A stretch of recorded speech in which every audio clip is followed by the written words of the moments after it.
Welcome, everybody. I want to introduce myself. I'm Billy Anders. I lead the Azure Engineering's customer experience team, also known as Azure CXP. I'm here today with Jason Zander, Executive Vice President of Microsoft Azure. And Jason, I'm actually going to hand it off to you for you to give yourself your own introduction here, if you're okay with that. Awesome. Thanks, Billy. Yeah, no, I appreciate you being here today as well. Billy and I are both part of the Azure leadership team here at Microsoft, and kick this off. So I'm the EVP for the group, avid coder, and huge Seahawks fan. If you couldn't tell, I'll just throw that out there just in case you missed it. But nonetheless, very excited to be here this morning. And Billy and I work very closely on the team, have been for years, on the Azure team. And I'm excited. I'm coming from my den. I think I've gotten more use out of this place in the last 12 months. I don't know about you, Billy, with your home office. It's been a little strange. Yep. Definitely in the home office. It's been getting a lot of use these past 7 months or so, like that. And I'm just fortunate enough that we have a place to work and great technology to enable us to continue to hopefully bring the right products and services to our customers. So very fortunate with that. I'm totally with you. I miss the office. I will tell you that. I'm in open spaces. I sit across the room from Rasinovich. And if I want to have a conversation with CTO, it's just like, hey, Mark, got a question for you, and you can just go do that, and you can schedule a meeting. I guess the good news about all this is we got some amazing tech, and there's just so much stuff happening. And honestly, I'm not sure what we would have done even just a few years ago. Without Teams and without the cloud and all this other technology that we've got. It's really changed stuff significantly in the way that we work. Absolutely. And I totally agree with that. I miss aspects of work, particularly walking down the hallway, being able to poke my head into one of the neighborhoods or in a conference and just being able to powwow with the team. And honestly, I miss actually being able to sit across the table from customers as well, to be very honest, just be able to have that face-to-face. Again, very proud and happy for the tech.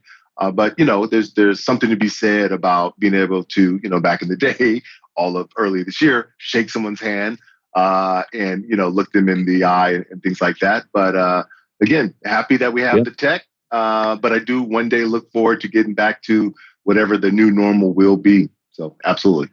So it makes sense. And thank God we got the tech and made it available. And we've got that actually like Microsoft too. And Billy, one of the things that your team runs also is our fast track program, direct engagement with customers, getting them, up and running on projects, new projects they want to go do very quickly. And I am curious, just given this, it was very sudden, everybody needs to work from home. We both have kids. They need to actually do school from home, those sorts of things. What kind of projects have you seen pop up with Fast Track that, are frankly, just showing up a lot more frequently because of these environments that we're in? Yeah. So, no, great question. So, like you said, due to the COVID-19 worldwide pandemic, we in the Fast Track team have seen, massive, actually just unprecedented, shift to remote everything, and I think it was Satya said, I think it was April of this year, we've seen 2 years of digital transformation in just 2 months of time at that time. Now we're, 7 or so months into this, and that high demand has continued. So we've already discussed things like, Teams, of course, that huge demand that's happened with Teams, but there's been massive increase in WVD, Windows Virtual Desktop adoption as well. And so if you look at the Azure Fast Track team, all of the work that customers have demanded around, app dev engagements, DC migrations, work with data platform, and just moving everyone onto the cloud responsibly, so that honestly businesses continue to not just survive, but in many cases actually still thrive in this current normal that we're working in. And part of all of this has been with this increased digital usage, there's been a really heightened awareness and need for security as well. And so the engagements, the projects, the migrations, the modernization of apps and things like that, all of that has just accelerated by a huge amount. And honestly, it hasn't slowed down at all at this point. And it's been great also working with our customers that have been trying to also navigate all of this, and which has been great. I mean, I think from a migration perspective, the other thing that I think is super cool is that I'm seeing a lot of work being done with Windows Server, with SQL Server, bringing those things into the data centers. You got a lot of workloads there, and of course, this other part, like part of my goal is to save money. And so one of the things we're also trying to do, that's why we actually created the Azure, hybrid benefits, program, because like, as I mean, Windows Server, SQL Server, those are actually also part of our team. We build technology. We use it internally to go build our own cloud. So of course we run it better than anybody else out there. And with the hybrid benefits, you can save up to like 86% compared to some of the other hyperscale hosters and folks like that. And so the migration of the data center has been really cool. But I think the other thing that's interesting is that, of course, there's a lot of hybrid out there that people are using today, because it's not like all of a sudden you just woke up one day and said, my gosh, the cloud, I guess I'll start from scratch. It's like that just doesn't happen. We decided on day one, hybrid was super important. I mean, we've been doing data center software and running stuff for 2 decades now. So of course that made sense for us. And are you seeing any interest also around that kind of hybrid and the new modes that we're putting into that? Oh, absolutely. Absolutely. So, if we think about, hybrid cloud, most customers, they have existing real estate right now. And if we think about whether it be on-prem or particularly with a competing cloud, and they want to have a multi-cloud strategy, or they want Azure, but Azure on-prem, whether it be for data sovereign reasons or things like that, us having just, honestly, I think best of breed when it comes to hybrid cloud with, Azure Stack Hub, Azure Stack HCI, Azure Stack Edge, and having all of that available. And again, it really speaks to meeting customers where they are, and not expecting everyone to, just lift and shift and move everything onto the cloud at any one time. That has just been huge. And we've seen a great deal of interest when it comes to kind of our edge strategy and our platform and our products and whatnot. And, but I'd love to hear kind of, appreciate your thoughts on, how you see the edge and how do you see Azure when it comes to hybrid cloud as well. Yeah, I will tell you one thing I'm super excited about. We announced Azure Arc, ARC. That's something we're talking about. Some great sessions actually during the show. So highly encourage folks to go take a look at those. I mean, the key thing, like you said, we want to meet customers where they are. And so if I think about, our typical customers that we talk to, you might have VMware on premises, you've got Hyper-V running in there, you may have some bare metal services, maybe even some other, kind of hardware that you've been running for a long time, appliances or something else. And that's kind of your day life. And there, of course, there's a ton of that you may want to move into the cloud, get those efficiencies we talked about, but at the same time, you don't just stop running your business. I mean, like obviously you need to keep the existing workloads going. Some of them will move. It'll be in a hybrid mode. Some cases you may want flexibility. And so Arc, I really love this. I mean, because Arc is designed to do that, meet you where you are, but you can also start to invest in one set of assets. And this one's super interesting because, like you mentioned, multi-cloud. If you go off and do multi-cloud, there's kind of a couple ways to do it. You can use one cloud's management plane, build a bunch of assets and a team that knows how to do that. Then I can do the same thing for the other. Now I've got like 2 different systems, which is complicated. It's expensive. And you can make it work. Just to be clear, you totally can. I guess it gives you that ability to separate. But our goal with Arc was to come back and do a couple of things. One, we want to really make sure that you can get that management functionality, the capabilities against any infrastructure. And then also, if I think about like security and policy and things like that, and we have Azure policy, if you think about locking things down, getting into a consistent, SecDevOps, kind of a pattern, being able to do that once and invest in a control set to keep you secure, figure out how that works, but then apply it to all these environments. Now I can start to make one investment, and that's why it's called Arc, actually. If you think about it, Arc's over the whole thing. That lines you up in a really cool way because now I can actually do those assets, once, make them enabled, and then I can go. So get some really cool technology there. I think that's going to be pretty awesome. We've got Azure Arc is generally available now. You can handle Windows servers and Linux servers, and unlike some other tech that's kind of trying to do some of the same things, that tech only really concentrates on one version of Kubernetes, and that's it. And so I'm sure it does a good job of that. But we kind of think this should be a broader thing around management and security and things like that as well. So pretty excited about that technology for exactly the scenario that you're mentioning. So let's think about this, Billy.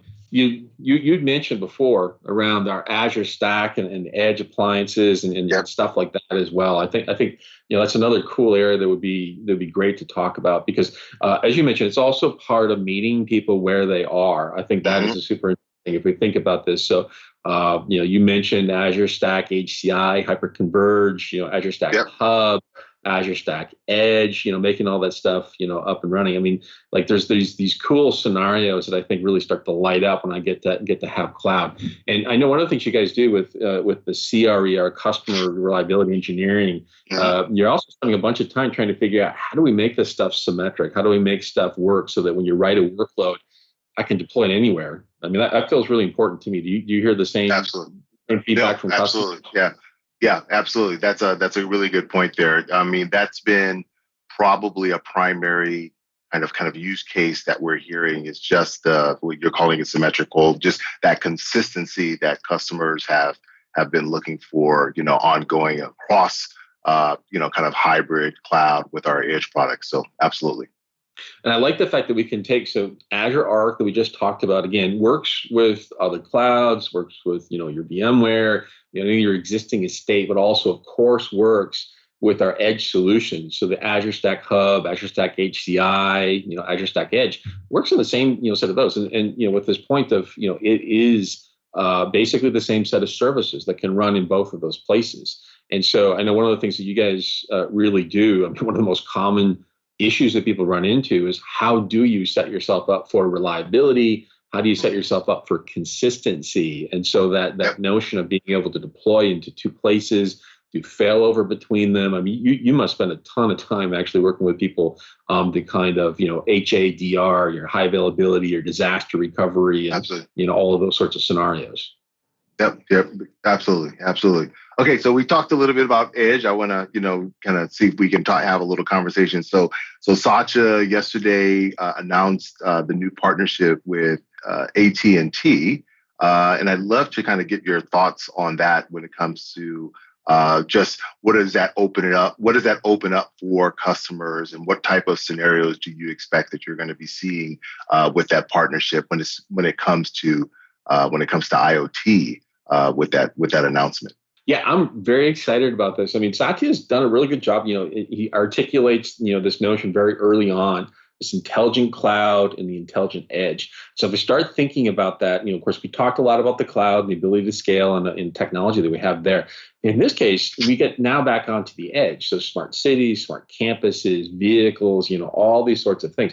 And if you think about it, the big thing that is going to be common here is we're going to have ubiquitous compute at the edge, and it requires connectivity, right? So I'm really excited about our partnership with AT&T, as a good example of this, because of course that ubiquitous compute at the edge basically means that we can do a whole bunch of computing workload, for example, for my smart building or my factory or my hospital. And then, of course, you want connectivity. There's some set of things that I'm going to do local, hot stream processing, time series data coming in, running equipment, making sure the environment is doing very well, stuff like that. But then, of course, I have to have connectivity so I can do the management, I can do the security, and I want to be able to upload a lot of that data as well, because, of course, you're going to want to get your analytics up and running. So I think that ability to just go hook something up and take be able to leverage all of this work and this awesome infrastructure that a partner like AT&T has put in place is pretty awesome for that. Awesome. So you touched on one thing here, and I want to get you to expand on that. So data, are the data services that Azure's providing, Azure Sql, Azure Cosmos DB, I'd love to just get your thoughts on kind of the offerings there in the data services space. Yeah, and the cool thing right off the bat, we can start off with like Sql Edge. Now we've gone to GA with that. So this is great because if you think about it, of course, in the data center, we've got massive amounts of compute power and storage. We can do massive sort of things, and let's definitely talk about that. But it all starts off with these IoT configurations with a device that is trying to do something, temperature control or controlling some piece of equipment. And frankly, being able to have those data services at the edge, I can manage it with Arc, I can do the deployments. These are cases where you're, for example, maybe less than 500 megabytes, not petabyte scale, but that's what it's like on the edge if I have some kind of device, so we got great support for that. And as you point out, we can move into, a very rich and comprehensive set of technology. Azure SQL. Love SQL, baby. I mean, it is awesome, awesome stuff. Of course, like we own SQL Server. We built it. We've been doing this for 30 years. Yeah. I mean, my goodness. I mean, and so the Has cool it been thing that though, long? Has it been 30 years? It's yeah, actually. I mean, I've been at Microsoft for 28. So I mean, I remember we were kicking it around, and and it's technology that's quite mature. The cool thing is that we, as an engineering team though, we took it and made it into a cloud service, the Azure SQL. And so now you can do hundreds of terabytes, and you can have limitless scale across this. And it's based on exactly the same code, right? In other words, the same engine that you can download and run in your data center on your server is the same underlying engine. It's just that what we have done is we've turned it into something that can then also handle in the cloud, have the extra DR capability, and frankly, take a lot of that toil out. So, we use the word toil. It's kind of well understood in industry, basically do I have to do the patching? Do I have to do the backups? So of course you have to do those things. The question is, can you just let a database as a service do that for you? And of course, that's where we've been doing this. And believe it or not, Billy, this service is one that we've been building for 9 years now and actually running it. And of course, huge parts of Azure itself are built on top of Azure SQL. So I'm not just an owner, I'm a customer. Does that work? No, but it's pretty awesome technology. And I know you use it a lot in tools and some of the infrastructure that your team builds and supports as well. So you need that scale. That is awesome. So data is critical. We kind of know that. I think it's kind of the lifeblood of the world if we really get down to brass tacks here. But drawing insights from that data, is really where it's important. We know customers, need to make decisions really quickly. They need to make the decisions now. And I really love to get your thoughts on, like our Azure Synapse and our data and analytics products, and, kind of walk us through some of the things that excite you that, the people watching us, would love to, you would love for them to understand about those products. Yeah, because I mean, wow, we've got just an amazing set of tech. I mean, you mentioned a couple right there that really do get me very excited. I might even start off with also Azure Cosmos DB, because if you think about that, kind of your NoSQL data store, we talked about Azure SQL, massive scale there, Cosmos DB also. Fantastic. I mean, you can basically, use one engine with all sorts of different protocols. So I can use Mongo, Cassandra, etc. It's massive, massive scale. I mean, we basically, we mentioned Teams up front and how that is done. Again, an Azure workload built on top of our past services, and a great partnership there. Their Cosmos DB usage grew 3x to about 1.4 petabytes. So if you think about the ability to go do that, and again, we're talking like 1 million transactions, sub 10 millisecond latency. Wow. Wow. I mean, this stuff is like freaking awesome, right? And so I can use the APIs that I'm used to, get that kind of scale. Consistency models and everything else were built in. Again, that was part of the core that was there. So now you start thinking about, okay, I've got my NoSQL database, I've got my relational database, I can take these patterns, my operational systems, we talked about IoT, time series, all these things kind of coming in. And this is all of this data and underlying estate is really, really awesome.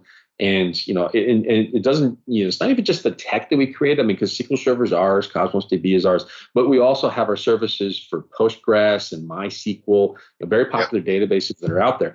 And we did also make those. If you think about Postgres, MySQL, we actually did the work for to make those massively scale out as well. And it's 100% compatible.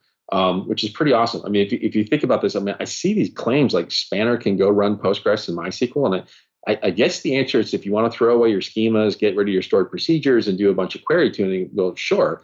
But why not just actually use a Postgres engine that actually is Postgres and actually does work scale out? Because if you're going to go through the work, I mean, let's be clear, there's cases where you want to adopt a new technology versus what you have. If you want compatibility, use a scale up Postgres engine like we've got. Just use the service. It just works. And if you want to get into something that has different characteristics like a Cosmos DB, or a Spanner, in our case, then you're going to do some additional work, but you get the benefits for that. And I think Cosmos, really shines there. So all at tech is just, freaking awesome. As an engineer, I love the scale. There's nothing makes me more excited than looking at some cool chart that's just like blowing the water out of, how much data we can do, how many transactions we can run, and and that kind of stuff, which is really, really cool. So excited about all of that. But but like you just pointed out, I think the analytics is like our key thing, because we have all this data, we can run our systems of record, get our transactions, keep track of the bank accounts, all that kind of stuff. We can do all of that work. Product catalogs for gaming, even another great usage case for Cosmos DB retail shopping sites. But like you said, at the end of the day, we want to actually get the insights out of this. And so Synapse, fantastic example of what you had mentioned from before. This is a case where now I can start pulling these things together, because I would need to do this analytics. I got to be able to take a look at it. One of the things that really impresses me on this stuff, Synapse can do 10,000 concurrent users. With no problem. 10,000. Can you believe that? Where BigQuery is, it's 100. So if I start doing these comps on this, and you start thinking about analytics workloads, you got a lot of people drawing from this, right? Orders of magnitudes. You should be counting commas, not zeros, on something like this, right? Let's let's get the right scale. So I'm super excited about that. And have a petabyte level, basically TPCH engine that can go do queries at that level with huge amounts of concurrent users and everything else. And then frankly, being able to also then link these worlds together. So the latest one, I don't know if you've played with this yet, man, we got to do another LT hackathon, we haven't done one of those in a while. We need to go back and go do that. We all sit down, the whole LT, we get together, we actually spend a whole day together, and we all just write code and use product. I love that. And I think Synapse Link and stuff would be a good one for us to all go play with next. Unless we can get some cool IoT devices, we should actually combine the two. Let's think about that. I think that would be a fun day. That'd be good. But I think it'd be fun. But if you think about Synapse Link allows you to now start taking your operational and your analytical database and be able to tie that data together in a very, very seamless way, so I can start getting all that stuff in there. And then by the time we're done, of course, the big thing is 94% cheaper, 14x faster. Again, start counting commas. That's kind of that's what I'm looking for. I want commas in these numbers. That's what really gives you the competitive edge for your business, don't you think? I love it. I'm going to steal that. The commas term. Yeah. So I want to shift gears, if you're okay with that. I want to shift gears and talk about AI. So we've been laser focused on, honestly getting AI into just all developers' hands, just making it just straightforward. So it just becomes kind of part of what you do as a developer to leverage artificial intelligence and, machine learning and just data science broadly and things like that. Really just kind of helping them get to that, time to value, as quickly as possible and things like that. And since I get all of the, analyst reports and things like that, and I sit with many of them as well when we're talking about a number of these spaces, I have been seeing that, we seem to be doing pretty good with analysts when it comes to AI, and just you as the leader over at Azure, I'd love for you to share just, with people watching us, what are some of the things that you're excited about, or some of the behind the scenes that have gone into all of this, great and evidently well received AI work that's come out of Azure over these years. Yeah, it's so transformative, isn't it? When you start pulling in the AI, the ML libraries, and everything else. Just the scenarios that you can do. Yeah. It's just amazing, and it is going to be that kind of future. Of course, having that data, the analytics side, putting all this stuff in place, of course, is the mandatory pipeline for all of that. I will tell you, I'm always super excited because I spent 15 years in DevDiv. Working on Visual Studio Code, .NET, from scratch when it did file new project. I'm the one that named all those DLLs in the directory. If you don't like the naming scheme, then you can blame me back in the 90s. But, so I love that. So I love all this work we've done with Git, with the Git and the ML ops and the way all this stuff comes together. Really super great productivity. data science can work together with, our folks that are doing the IT admin work, our developers, like everybody can come together and actually work in that kind of pipeline, which is cool. But, like you said, I mean, 2.5 billion messages through the bot service is amazing. We've got basically 83% of the Fortune 500 basically using all this technology that's there. And of course, this is all the same technology we use for our own stuff, right? I mean, so if you think about that, like the one that always just blows my mind, I think about HoloLens, right? I mean, like it takes a month to train the holographic model that allows you to actually have photons coming at your face, hit a camera, actually decode and put something on the screen that's projected to me, and my brain can't tell the difference.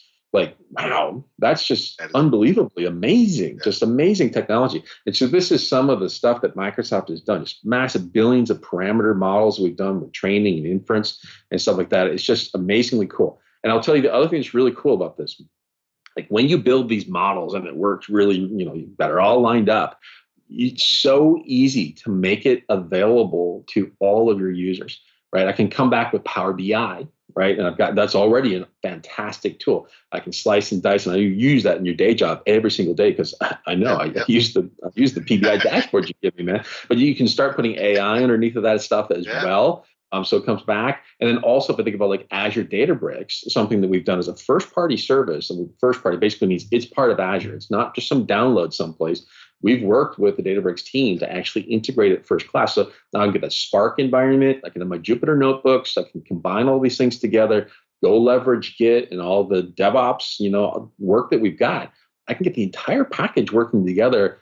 And of course, we're making it massive industry leading scale because we have to have it for our own stuff. I mean, like, wow, you got bingo right there, man. That's just like, as a developer, I still write code on the weekends, man. I don't know about you, but I love doing it. I mean, and just having access to these tools is just really, really cool. That is awesome. That is awesome. Cool. This was great. And, I do want to, since you've welcomed me and I assume thousands of people into your den, I do want to ask you one thing. Like I see a picture above your head, behind you, above your head. I wonder if you can kind of share with me and maybe the world what that is, since I know you're here it is. What is that? This is my signed Richard Sherman tip picture from back then. This is the NFC Championship game with the 49ers. So that was awesome. And if folks don't remember that, that's when Richard got the tip in the end zone, just seconds left, and actually caused an interception. And then we went to the Super Bowl, and then we won. There was correspondingly super interesting game the next year, which was great. Then I went to the Super Bowl. Just give Marshawn the ball. Even Marshawn last season improved. So I'm not bitter, and I'm completely over it. Oh goodness. I don't know, that might take me a while, man. It's going to take a while to get over that next year, but nonetheless it was pretty cool. So thanks for setting this up, Billy, and I appreciate having the time to chat with you in this forum and frankly learn more about our customers and from your point of view as well and what we're doing. It's been a blast. Thank you very much, and I appreciate the time, and thank you for sharing with me and everyone here. And I really wish that everyone continues and enjoys the conference. Any other words you want to share, or we get to go? No, enjoy the conference. I mean, I think this format is amazing. Hats off to the Microsoft events team. I think they've done an amazing job, obviously with Build earlier, and now we have all the Ignite conference and work that we're doing. And so I think keep the feedback coming. It's kind of amazing that it's another example of things that leveraging the technology, things that we probably wouldn't have actually done if not for some of these unique work environments, but things that I think are actually going to stick around and probably become a permanent part of our format. So another great use of technology and making pivots and figuring out how to make it work for us. I hope everybody really enjoys the show.